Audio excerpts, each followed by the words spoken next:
सभी भक्तों को हर हर महादेव, श्री शिवाय नमस्तुभ्यम। एमपी राज्य के कुबेरेश्वर धाम सीहोर से 7 दिवसीय सुंदर शिव महापुराण कथा गुरुजी पंडित प्रदीप जी मिश्र द्वारा भव्य रुद्राज महोत्सव शुरू हो गया है और आज 8 मार्च की दूसरे दिन की कथा पूर्ण हो गई है। यह 7 दिवसीय शिव महापुराण कथा जो कि 7 मार्च से 13 मार्च 2024 तक हम सब आस्था यूट्यूब के माध्यम से श्रवण कर रहे हैं। अगर भक्तों किसी कारणवश आप कथा नहीं सुन पाए हैं, हम आपको अपने छोटे से वीडियो में इस कथा का पूरा सार पत्र और उपाय बताने जा रहे हैं। ये उपाय आज हम आपको जो उपाय बताएंगे वो पूज्य गुरुदेव जी ने बिल्कुल नए 4 उपाय बताए हैं जो कि आपको महाशिवरात्रि यानी आज के दिन आपको ये उपाय को करने हैं। तो ये उपाय आज अभी थोड़े टाइम बचा हुआ है, शाम के समय मैंने जल्दी इसलिए वीडियो डाल दिया है ताकि आप ये चारों उपाय कर ले और जिससे आपका जीवन धन्य हो जाए। देखिए उपाय कौन से, पहले ये जान लीजिए। पहला उपाय हम आज आपको बताएंगे, जिस भी बच्चे का बुद्धि काम नहीं करती है, विवेक काम नहीं करता है, वो बच्चे की जैसे लार टपकती रहती है, बच्चा विकलांग है, तो उसके लिए आपको क्या उपाय करना चाहिए। दूसरा उपाय हम आपको बताएंगे आंखों की ज्योति बढ़ाने के लिए, नेत्र ज्योति के लिए दूसरा उपाय बताएंगे। तीसरा उपाय दोस्तों हम आपको बताएंगे, यदि आपका कर्जा बहुत बढ़ गया है, आर्थिक स्थिति बहुत ज्यादा खराब है, तब आपको क्या उपाय करना चाहिए। और चौथा उपाय हम आपको बताएंगे, यदि आपको खुद का मकान चाहिए, आपको खुद की जमीन अगर नहीं है आपके पास, तो आपको कौन सा उपाय करना है। ये चारों उपाय आज हम अपने इस वीडियो में बताएंगे और कुछ पत्र के द्वारा, पत्र के माध्यम से भी जो उपाय गुरुदेव जी ने बताए हैं, जो लोगों ने किए हैं, वो भी आज हम आपके सामने आपको पूरी कथा सार छोटे से वीडियो में और उपाय और पत्र बताएंगे। तो आप अंत तक दोस्तों जरूर बने रहें। देखिए आज गुरुदेव जी ने बात बताई है कि भगवान शंकर का एक नाम है आशुतोष, जिसे हम लोग आशुतोष कहते हैं। कुछ लोग उसे रुद्र भी, भगवान शिव को हम लोग रुद्र कहते हैं। तो रुद्र वो नहीं होता है, जैसे रुद्र होता है कि भक्त भगवान के लिए रो रहा है तो उसे भी हम रुद्र कहेंगे। अगर माँ अपने बेटे के लिए रो रही है उसे हम रुद्र कहते हैं। बाप मान लीजिए बेटी के लिए रो रहा है या बेटी बाप के लिए रो रहा है, उसे रुद्र कहते हैं। रुद्र वह नहीं होता जिसमें क्रोध किया जाता। गुरुदेव जी ने बोला है दूसरे के दुख को देखकर दुखी हो या सुख को देखकर सुखी हो, वह रुद्र होता है। सिर्फ क्रोधी नहीं है, सिर्फ क्रोध ही नहीं है। देखिए गुरुदेव जी ने एक बहुत अच्छी सी बात बताई कि जैसे हम लोग क्या होता है, पेड़ जिससे जो फूल तोड़कर लाते हैं, फूल तोड़ने के बाद उसको क्या करते हैं, एक जल्दी से पानी से धो के बाबा को चढ़ा देते हैं, या कोई कलश में हम लोग पेड़ से मतलब फूल तोड़ा, फिर कलश में पानी भरा है, उसी में फूल डाल के बाबा को चढ़ा देते हैं। तो गुरुदेव जी कहते हैं ये भगवान कभी स्वीकार, ऐसा पुष्प भगवान कभी स्वीकार नहीं करते। आप उसको तोड़िए या आपके पुष्प है, धोकर पुष्प नहीं चढ़ाना चाहिए। मतलब जैसा पुष्प आपको मिलता है वैसे आप वो पुष्प को चढ़ा सकते हैं, समर्पित कर सकते हैं।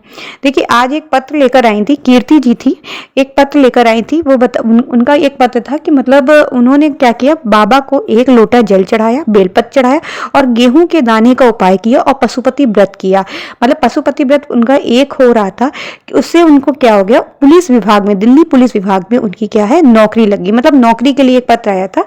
तो ये था। चलिए आज मैं आपको एक उपाय बताने जा रही हूँ कि आपको अगर आपका बेटा कोई अगर ऐसा हो, आपका जान परिचित, तो उसको आज आप ये जरूर उपाय बताइए। मतलब उस बच्चे का माइंड, मतलब दिमाग काम ना करता, बुद्धि काम ना करे, विवेक काम ना करे, डॉक्टर का इलाज चल रहा है, मान लीजिए बच्चे की जैसे लेटता है, लार गिरती है या बच्चे की लार टपकती रहती है, तो आपको क्या करना है, आपको आज गुरुदेव जी ने बेर के महत्व के बारे में बताया। आपको एक बेर, आपको जो बेर है, बेर को बाबा शिव पर चढ़ा देना है। उस बेर को चढ़ाने के बाद उसको उठा लाइए और उस बच्चे को आप खिलाइए। फिर क्या है, उस बेर के अंदर जो गुठली होती है, गुठली बेर के अंदर आप देखते हैं, उस गुठली को घिसकर चंदन बनाकर श्री शिवाय नमस्तुभ्यम बोलकर उस बच्चे को चटाना प्रारंभ करिए। मात्र 15 से 20 दिन होंगे कि बच्चे की बुद्धि केंद्रित हो जाएगी और बच्चे जो विवेक काम नहीं कर रहा, उसकी बुद्धि काम नहीं कर रही, वो भी धीरे धीरे ठीक होना प्रारंभ हो जाएगी। ये बेर का उपाय भी आज ही आपको करना है, शिवरात्रि वाले दिन गुरुदेव जी ने कहा है। एक और उपाय है कि नेत्र की ज्योति बढ़ाने के लिए, जिसकी भी नेत्र की ज्योति धीमी हो गई है, कमजोर हो गई है, उसको थोड़ा ब्लर कम दिखता है, तो उसको क्या करना है, आज क्या करना है, शिवरात्रि वाले दिन बाबा शिव को शहद मतलब लगा देना है और वही शहद उठाकर मतलब लेकर आना है और अपनी आंखों में लगाना प्रारंभ कर दीजिए। गुरुदेव जी ने कहा लगता है थोड़ा जलन होगी, लेकिन धीरे धीरे आंखों की ज्योति जो होगी, रोशनी होगी, वो बढ़ा बढ़ाना, ये जो उपाय आप करेंगे वो बढ़ाना आपको प्रारंभ कर देगा। ये उपाय भी आपको करना है।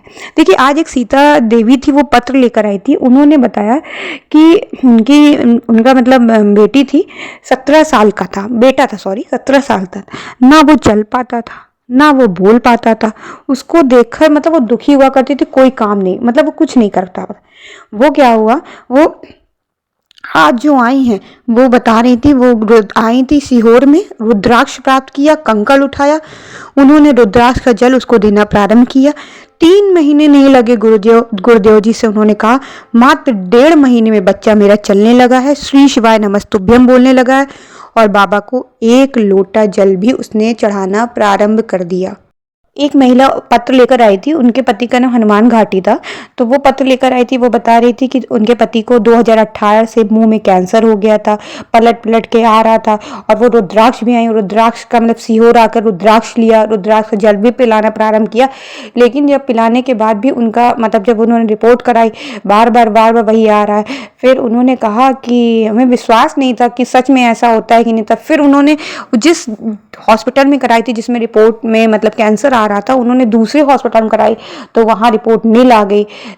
तीसरी जगह भी कराई, वहाँ भी रिपोर्ट नील आ गई। तो मतलब यही बताया, इसमें पूरा यही था कि उनको कैंसर हो गया था, और वो रुद्राक्ष जल उन्होंने पीना प्रारंभ किया, और बाबा की कृपा से उनके मुख का कैंसर धीरे धीरे समाप्त हो गया। आज एक महिला थी, वो कुशीनगर की कथा में बता रही थी कि वो कुशीनगर कथा में उन्होंने 7 बेलपत्र वाला जो गुरुदेव जी ने उपाय बताया था वो उन्होंने किया, और कुबरेश्वर धाम में मतलब अर्जी लगाई थी, बाबा हमें कुबरेश्वर धाम में बुला ले, और बाबा ने उन्हें ऐसी मतलब अर्जी उनकी स्वीकार करी कि उनको कुबरेश्वर धाम में बुला लिया। तो वो बाबा को यहाँ भोग लगाने आई थी। देखिए, गुरुदेव जी ने एक नई आज बात बताई है, मतलब नई क्या बात बताई है, हर शिव पुराण में बताई है, लेकिन मैं आपको बताने जा रही हूँ कि अगर आप शिव जी को जल चढ़ाने जा रहे हैं तो आपका जो पात्र हो वो कैसा होना चाहिए।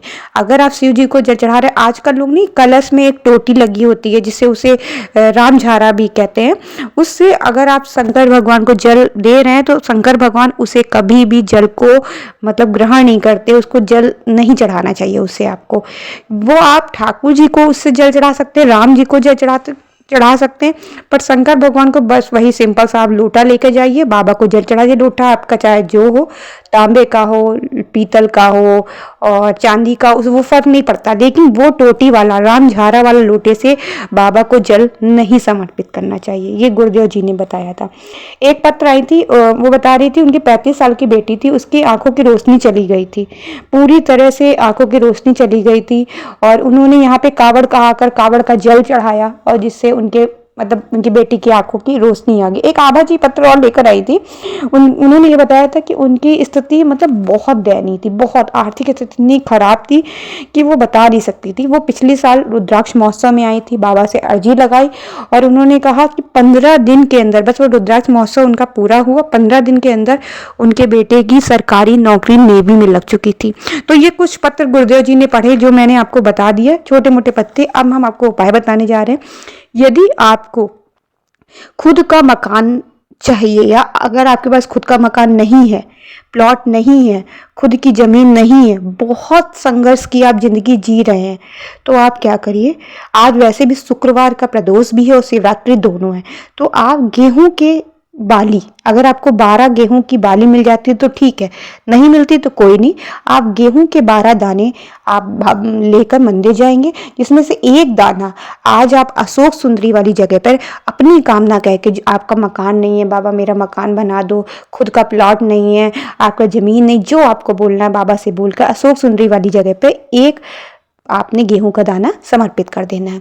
फिर अगली बार जो मासिक शिवरात्रि अगले महीने आएगी, हर मासिक शिवरात्रि मतलब ये जो 12 आपके गेहूं के दाने हैं, ये 12 मासिक शिवरात्रि लगातार, जैसे आज एक चढ़ा दीजिए, फिर आपकी जो अप्रैल में आएगी तब चढ़ा दीजिए, ऐसे कर करके आप शिवरात्रि तक करेंगे। 1 साल का अंदर बाबा आपका खुद का मकान, खुद का प्लाट, खुद की जमीन सब दिला देंगे।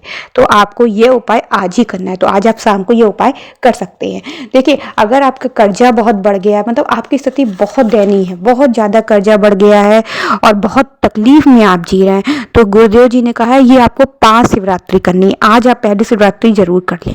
क्या करना है आपको, एक दूध लेना है, कच्चा दूध लेना है, दूध में थोड़ा सा शक्कर मिला देना, घोलना कुछ नहीं, दूध लेना, दूध में डायरेक्ट ऐसे शक्कर डाल देंगे थोड़ा सा, एक बेलपत्र, एक लोटा जल लेकर आप जाएंगे, देवाधिदेव महादेव से प्रार्थना करेंगे। और पहले आप क्या चढ़ाएंगे, पहले आप जो वो पहले आप दूध बाबा को समर्पित करेंगे, पहले आप बेलपत्र समर्पित करेंगे, बेलपत्र की जो डंडी होगी वो जलाधारी के पास होगी, फिर आप दूध समर्पित करेंगे। दूध को आप जब दूध समर्पित करेंगे उसके बाद दूध को आप क्या करेंगे, कटोरी में जरा सा दूध ले आएंगे, उसके बाद आप जल समर्पित करेंगे। पहले समझ लीजिएगा, पहले दूध समर्पित करना है, उसके बाद जल समर्पित करना है। दूध आपने समर्पित किया, दूध को आप कटोरी में ले आएंगे।